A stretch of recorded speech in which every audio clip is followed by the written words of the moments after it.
What's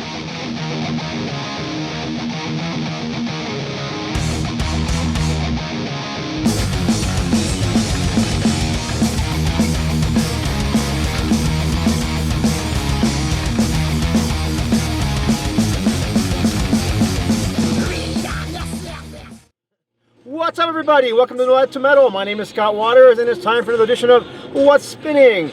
Another edition for my car. What I've been spinning in my car for the last several weeks. It is a hot, sunny day in New Mexico today, but got the air conditioner blazing and cranking a little Slade in the background.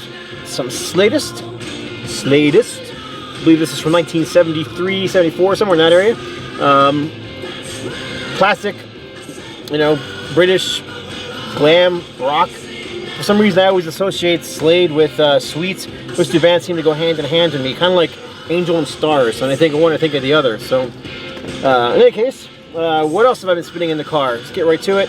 Apologize for the shade, but the sun is going down behind the house right now. So Troubles, it was their 1990 album. This was their self-titled album, second self-titled album, although the first one ended up becoming Psalm 9, known as Psalm 9 after a while. Been spinning this one quite a bit. Heavy record. Not quite the doom or stoner metal of the past. Actually, it's more stoner metal than the doom metal of their past stuff. I really love this record. It's one of my all-time favorites. So it's just a great overall heavy record. Oh, it's produced by Rick Rubin. And it was on the Deaf America label. Super heavy guitar tones, and always just loved Eric Wagner's unique vocal style. Along with that, the album that became known as Psalm 9. It actually says Psalm 9 on this CD repressing from, what, 1994 this pressing's from. Again, early, this is actually from 84, I believe, this originally came out. Great doom metal. Nothing really sounded like this back in 84. I mean, there was bands like Pentagram, and I think Candlemass might have been around, but none of those bands quite sound like Trouble, quite sound like this classic masterpiece. Always loved the cover on this one too. Obviously it's you know, kind of double thing going on here with the tree growing out of the ground, but it's also the place of skulls with the crucified Christ on the tree, and of course Jesus died on at the place of skulls, so that's kind of very symbolic. Very cool.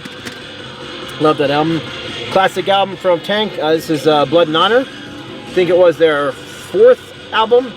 New wave of British heavy metal, very Motorhead influenced stuff, heavy punk edge to it. People often call them a Motorhead clone. I don't think that's the case. Think they have a little more of a metal edge, whereas Motorhead's always had more of a rock and roll punk edge.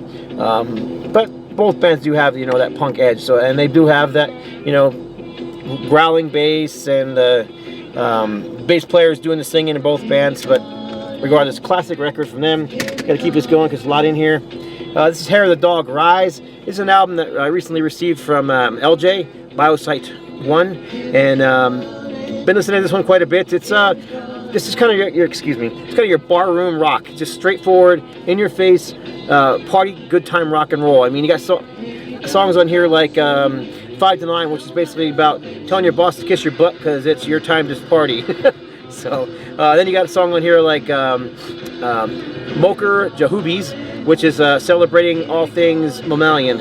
Yep, a song about breasts. So excuse me, those drive me crazy right now. Paul Rodgers and Company. This is a tribute to Jimi Hendrix, where they do 5 Hendrix songs with Neil Schon on guitar. Paul Rodgers' name is on the front cover, but Neil Schon is the one who shines on this album. Fantastic EP. Really enjoyed this. I was kind of shocked. I didn't think it would be as good as it was. This is U.D.O. Faceless World, which I recently got on vinyl, so therefore I had to pull the CD out and listen to it in my car again. Third solo album from U.D.O.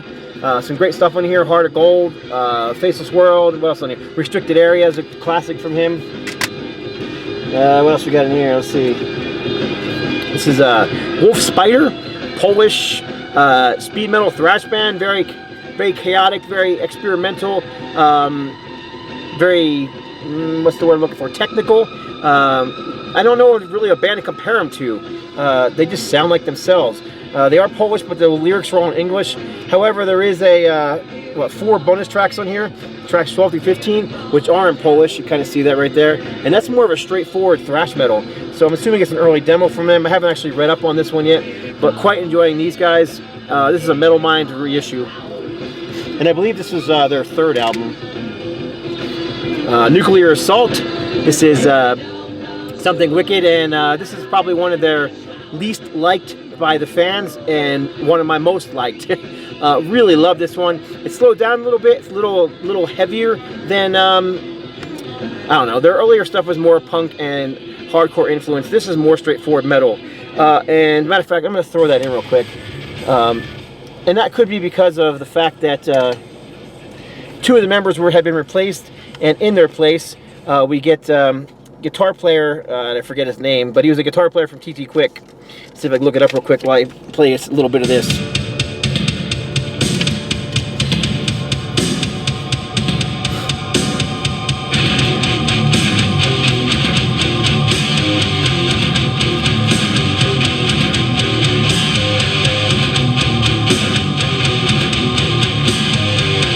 How can you not headbang to this?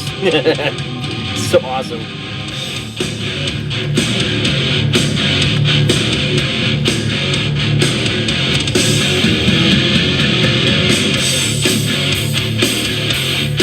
I don't get it. What's not to like?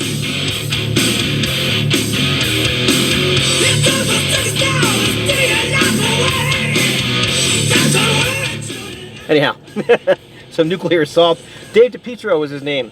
The guitar player from TT Quick, who joined us band, and of course, original drummer Glenn Evans right here was also the original drummer for TT Quick, played on their very first EP. So you got 1/2 the members of TT Quick on here. Let's see, what else we got going on? Girl School, the collection. Just been listening to a lot of Girl School, whether on vinyl or CD recently. Really wanted to hear some Girl School in my car, so I grabbed the collection because this has got a little bit of everything on there. Again, classic new wave of British heavy metal. Another band that usually gets compared to Motorhead. Gravedigger, Tunes of War. Got your German power metal here with a whole lot of Scottish mixed into this album. I actually love this one. This is probably one of my favorite Gravedigger albums. This is the classic album. Heavy, not your European flower metal. This is power metal. This is real heavy metal. Pushes the boundaries of speed metal at times, but and then I always loved Chris. I can't pronounce his last name, but I always loved Chris's kind of gnarly, gravelly vocal style. Very unique, you know. Got some thrash metal with Overthrow. Kind of new to this one. This was a one that I'll be reviewing shortly, and on No Life Till Metal. There's the CD itself. This has kind of got a little bit of a crossover vibe to it, but good solid thrash metal. And I love this CD. Like I said, it doesn't have that same speed and intensity that the first earlier albums had, but it's got more power. It's just, you know, put the pedal to the metal and just metal. I just love this album. So anyhow, all right, where are we at? Getting distracted like always. This is Venom from the Very Depths. This is the latest from Venom. It's okay. It's not bowling me over. Not the biggest Venom fan to begin with. Thing I liked about Venom early on was that they were just raw and they didn't know how to play their instruments and they didn't care. It's just, I don't know, I guess it's the same thing, you know, and it's been the same thing for 30 years, and it just doesn't grab me by the jugular like you think it would. Production's really good on this album, though, and I don't know, I just need to listen to it a few more times before I start really making a judgment call on it, and I'll eventually be reviewing that one on my site, too.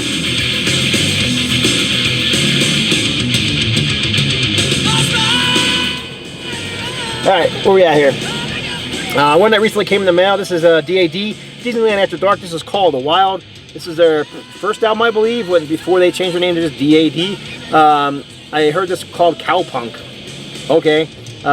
It is got country music mixed in with rock and a little bit of punk edge. I can see where their classic albums that, you know, came from. I can see that in this, but this isn't quite as good as those, in my opinion. Of course, I've only heard this one once. Jess started spinning this in my car this week. And then Black Star Riders. This is All's Hell's Breaking. Yeah, well, no. What's this called? I'm called. Jeez. Killer Instinct. That's it. I don't know why I was thinking All Hell's Breaking Loose. Anyhow, this is the second album from the former Thin Lizzy band, and they are not in a sophomore slump. Absolutely brilliant album from them. I think it's better than the first album. Definitely has that Thin Lizzy vibe to it. Just great stuff. I mean, this one has been in my car for a long time. Of all these CDs that I showed, this one's probably been in my car the longest recently. And I may even show this in my last, CD update for my car because it's just that good. So there you go. There's a bunch of stuff I was spinning in my car.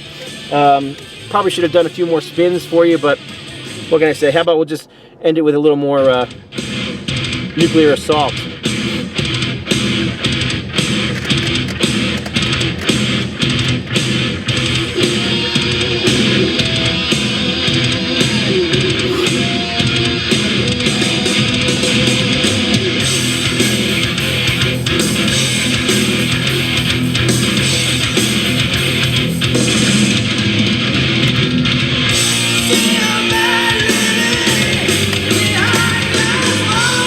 That's it. Hope you enjoyed this edition of What's Spinning. That's what I've been spinning in my car. And that's it for now. God bless. Stay strong.